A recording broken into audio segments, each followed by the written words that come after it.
एक लंबे समय पहले एक गांव में एक कपड़े वाला रहता था। उसका नाम दीपू था। दीपू हर रोज उसके बनाए हुए गर्मियों के कपड़ों को 4 पहिए वाली गाड़ी पर गांव में बेचता था। दीपू के कपड़े वैसे तो बहुत बिकते थे, लेकिन सर्दियों में गर्मी के कपड़े नहीं बिकते थे। सर्दियों में कपड़े ना बिकना दीपू को चिंतित करता था। तभी उसने देखा कि एक कुत्ता और 2 बच्चे एक गेंद के साथ खेल रहे थे। उस कुत्ते पर लगे धब्बे और उस गेंद के 12 रंगों जैसा अगर मैं भी कपड़ों को बनाने में इनका इस्तेमाल करूं तो? दीपू अपने ऐसे विचार के अनुसार अलग अलग कपड़े बनाना शुरू कर देता है। सबसे पहले कपड़ों में डिजाइन बनाने के लिए जरूरी सामान लाता है और रंगों को इकट्ठा करता है। एक एक कपड़े को अलग तरह का बनाने के लिए अलग अलग रंगों का इस्तेमाल करता है। लगाए हुए रंग मिटे ना, इसके लिए उनको भाप देता है। इस तरह अलग अलग तरह के कपड़े बनाता है। दीपू तरह तरह के कपड़े बनाकर उनको 4 पहिए की गाड़ी पर रखकर गांव में ले जाता है बेचने के लिए। दीपू के पास अलग अलग कपड़े देख गांव के सारे लोग आकर्षित हो गए और उस तरह सर्दी का मौसम होते हुए भी दीपू के गर्मियों के सारे कपड़े बिक जाते हैं। दीपू का व्यापार अच्छा चलने पर उस पर नीतू नामक एक और कपड़ा व्यापारी की नजर पड़ती है। ओहो, यह है वो आदमी जिसके कारण मेरा व्यापार सही से नहीं चल रहा। कपड़ों पर अजीब तरह के चित्र डालने पर ऐसे बिक जाते हैं क्या? अब बिना किसी देर के इसका काम तमाम करना होगा। ऐसे नीतू दीपू के प्रति ईर्ष्या पैदा करने लगी और सोचती है उसका व्यापार ठीक चलाने के लिए दीपू के व्यापार में मुश्किल खड़ा कर दें।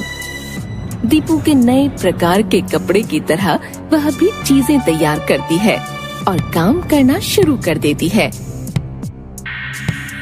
काम में व्यस्त नीतू को देख उसका पति, अरे कैसे इतनी देर कपड़े बनाते रह जाओगी? तुम तो वैसे भी कह रही थी कि व्यापार अच्छा नहीं चल रहा है, तो फिर इतना कष्ट लेने की जरूरत क्या है? अरे हमारे गांव में दीपू नाम का एक कपड़े बनाने वाला है। सर्दियों के मौसम में गर्मी के कपड़े बिकते ही नहीं, लेकिन उसके पास रंग बिरंगे अलग प्रकार के कपड़े देख सब लोग खरीद रहे हैं। इसीलिए मैं भी उसी प्रकार के कपड़े बना रही हूँ। अच्छा, परंतु तुमने अगर उसके जैसे ही कपड़े बनाए तो इस बात का क्या यकीन है कि लोग तुमसे भी उसी प्रकार खरीदेंगे? इसीलिए मैंने इसका उपाय सोचा है। ऐसा कहकर अपने पति को वह सब समझाती है। अपने पति के साथ नीतू रात को दीपू के घर जाती है। दीपू वहाँ कपड़े बनाना खत्म करके परिवार के साथ भोजन के लिए दूसरे कमरे में जाकर बैठता है। यह देख कपड़ों वाले कमरे की खिड़की को खोलकर वह अपने पति को अंदर भेजती है। उसका पति अंदर जाकर एक एक करके सारे कपड़े बाहर खड़ी नीतू को दे देता है और वहाँ के सारे कपड़े गायब कर देते हैं। दीपू जब अगले दिन हर रोज की तरह अपने कपड़ों को देखने उस कमरे में जाता है, तो वहाँ एक भी कपड़ा न दिखने पर तुरंत सारे घर में ढूंढने लग जाता है। विमला, विमला कहाँ हो तुम? इस कमरे में एक भी कपड़ा नहीं है, सब गायब हो गए हैं। जल्दी इधर आओ। सब चिंता में पड़ जाते हैं। दूसरी ओर दीपू के घर से लाए हुए सारे कपड़े नीतू अपने घर में छुपा देती है। पर वो और भी ऐसे कपड़े बनाकर बेच सकता है, तब तुम क्या करोगी?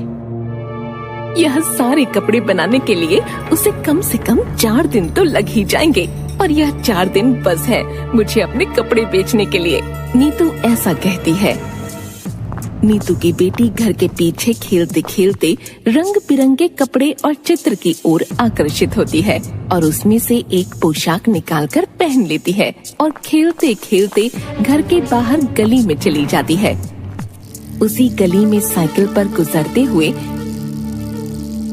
दीपू अपने बनाए हुए कपड़े एक बच्ची पर देखता है और वह रुक जाता है और तुरंत बच्ची के पास जाता है और पूछता है, बेटा तुम्हारे पास ये पोशाक कहाँ से आया? मेरे घर के पीछे बहुत सारे कपड़े हैं, उसमें से ली। मुझे भी वहाँ ले जाओगे? ऐसे नीतू के घर के पीछे दीपू जा पहुँचता है। 2 दिन पहले गायब हुए सारे कपड़े वहाँ पर दिखाई देने पर दीपू चौंक जाता है और उसी समय अपने बच्चों को घुमाने के दौरान नीतू भी वहीं चली आती है और दीपू को देख घबरा जाती है और वहाँ से चली जाती है। वह सोचती है कि दीपू को सच का पता लग गया। नीतू के ऐसे घबरा कर चले जाने पर दीपू को समझ आ जाता है कि उसने इन सारे कपड़ों को चुराया है। सच पता लगने पर दीपू दुखी हो जाता है और सोचता है कि कपड़ों पर चित्र के अलावा कुछ और भी कर सकते हैं और इसीलिए नए प्रकार के कपड़े बनाने के लिए निश्चय करता है।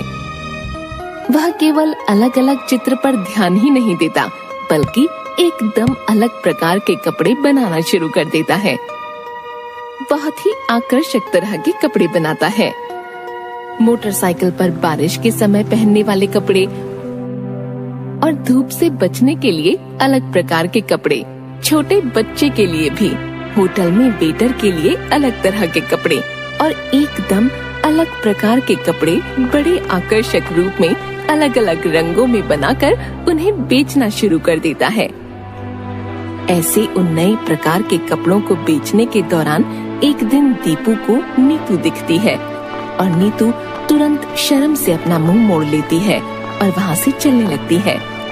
रुकिए बहन जी, 1 मिनट। दीपू के उसको बहन जी बुलाने पर नीतू को समझ में आता है कि वह उस पर गुस्सा नहीं है और वह पीछे मुड़ती है। आप बस एक बार बोल देते कि मेरे व्यापार की वजह से आपका व्यापार ठीक से नहीं चल रहा, मैं समझ जाता और पड़ोसी शहर में जाकर अपने कपड़े बेचता।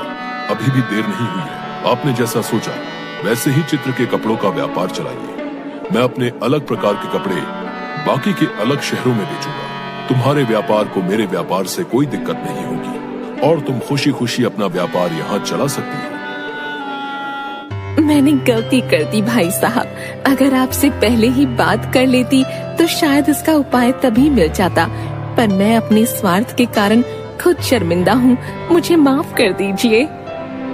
ऐसे नीतू और दीपू अपने अपने व्यापार को चलाते हैं और खुश रहते हैं।